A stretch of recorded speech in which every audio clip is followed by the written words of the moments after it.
Chapter 4. What is God? We've all wondered whether God exists, and if he does, what is he or who is he? I'm absolutely convinced that God exists, and I want to help the reader understand, at least on an intuitive, qualitative level, what God is, what his essence is, and to what extent we can rely on his help. To do this, let's use a metaphor, an analogy. Consider the complex multicellular organism of a higher warm-blooded animal, say a dog, a simple, sweet mutt named Missy. This organism consists of countless simple living beings, cells. You could say the organism is a society, a whole civilization of cells. In this society, there are energy-providing cells, worker cells, doctor cells, police cells, and many others filling various social roles, including, of course, government cells. These cells are born, live, and die with new generations taking their place.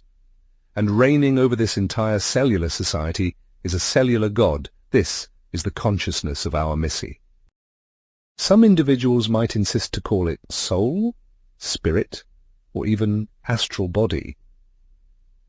As I have a very weak idea what these mean, I will simply write the word consciousness in italics and with a capital letter. The cellular society, the organism, can only manage its internal problems, maintain homeostasis, under one condition, that food, carbohydrates, proteins, and various vitamins inexplicably appears in the digestive system at regular intervals.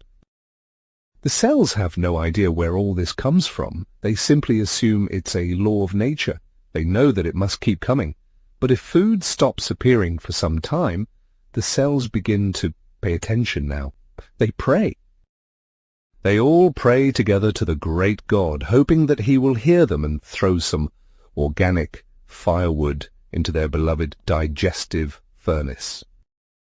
And so we arrive at the answer. For the cells, God is simply the consciousness of our Missy. This consciousness reigns over the tiny cellular civilization that Missy innocently refers to as her body. It's worth noting that Missy is far from the textbook God as described by many monotheistic religions. Missy's consciousness is neither unique, there are plenty more mutts like her, nor omnipotent. Missy can only control the dumbest, muscle cells in her own body, and even then, they say not with 100% success, nor omnipresent. Missy's consciousness is unlikely to be present everywhere in all things visible to her divine gaze. It's hard to claim that consciousness truly loves its body. After all, we're capable of smoking, drinking alcohol, using drugs, or engaging in physically dangerous sports. For example, at some point, usually after New Year's or before beach season, we might decide to shed a few pounds and as a result go on a strict diet. For our cells, this diet is a disaster, a hurricane, a typhoon, an earthquake, a tsunami. On such days, our cells writhe in agony and die by the millions. They suffer and pray, pray, pray. How much longer? Have mercy, O God! But we, despite the cries, moans, and pleas of our poor body, grit our teeth and heroically lose weight.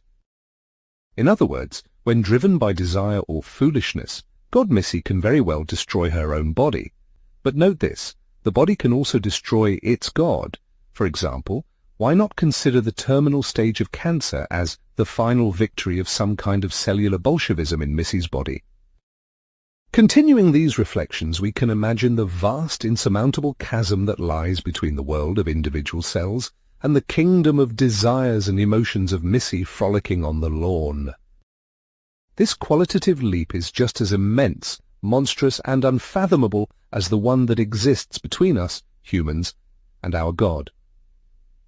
Only by grasping the incredible depth of this chasm can we begin to understand what exactly we can pray for to God and how we might go about doing so.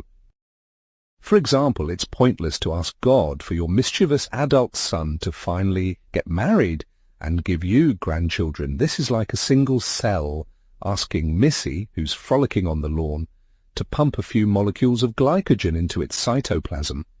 Missy has no idea that a particular cell even exists, let alone what glycogen is or why it's needed. No, dear reader, our God can only sense and understand quite powerful signals from his body, meaning the collective, simultaneous expression of pain or joy by millions of cells. Thus, the subjective realm of information, which we discussed in the chapter on energy and information, can quite reasonably also be called the realm of consciousnesses, or even the realm of gods. However, we will adhere to the more general term realm of information.